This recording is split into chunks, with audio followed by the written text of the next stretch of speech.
भ्रंश घाटी का हो।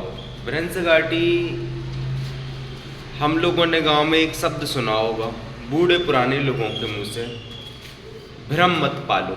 क्या नहीं पालो? भ्रम मत पालो। भ्रम क्या होता है? रिश्तों में क्या डाल देता है? दरार डाल देता है। और भ्रम से क्या बना है? भ्रंश। एक प्रकार का भ्रम से ही क्या बना है? भ्रंश बना है। तो बेटा जब दो जो धरती है उसमें दरार पड़ जाए, मतलब धरती का ऐसे बनी है, प्लेटों से बनकर बनी है।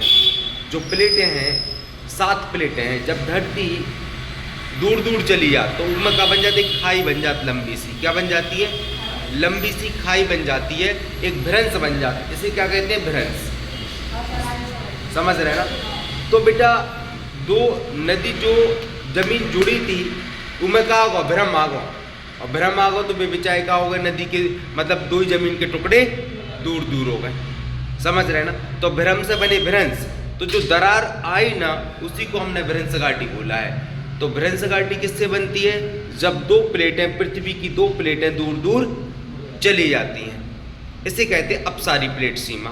टेक्टोनिक प्लेट टेक्टोनिक के कारण, समझ रहे हैं, प्लेट टेक्टोनिक गतिविधि के कारण भ्रंश घाटियों का निर्माण होता है। लेकिन आपको पता है कि जो वी आकार की घाटी होती है वो नदियों के द्वारा पर्वतीय मार्गों में ऐसी होती है, वी आकार की घाटी। समझ रहे ना? तो नदियों के द्वारा या तो पर्वतीय मार्गों में बनाई जाएगी या फिर पठारी मार्गों में बनाई जाएगी। लेकिन एक होती है यू आकार की घाटी, ऐसी। तो यू आकार की घाटी बनाई जाती है ग्लेशियर के द्वारा। कहाँ पर? जहाँ बड़े बड़े ग्लेशियर होते हैं या हिमानी होती है, उनके पिघलने से यू आकार की घाटी बनती है। तो घाटी कितनी हो गई? 3 प्रकार की। लेकिन होती तो ज़्यादा है, 4 प्रकार की, लेकिन हम आपको 3 प्रकार की घाटी बता रहे हैं। एक हो गई वी आकार की घाटी, जो किससे मिलकर बन रही है? वी हो गया, ये नदियों के द्वारा पर्वतीय मार्गों में बनाई जा रही होती है।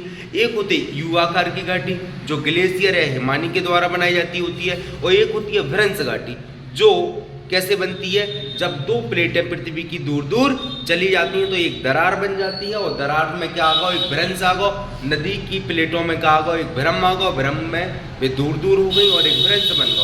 उसी को हमने भ्रंश घाटी नाम दिया है।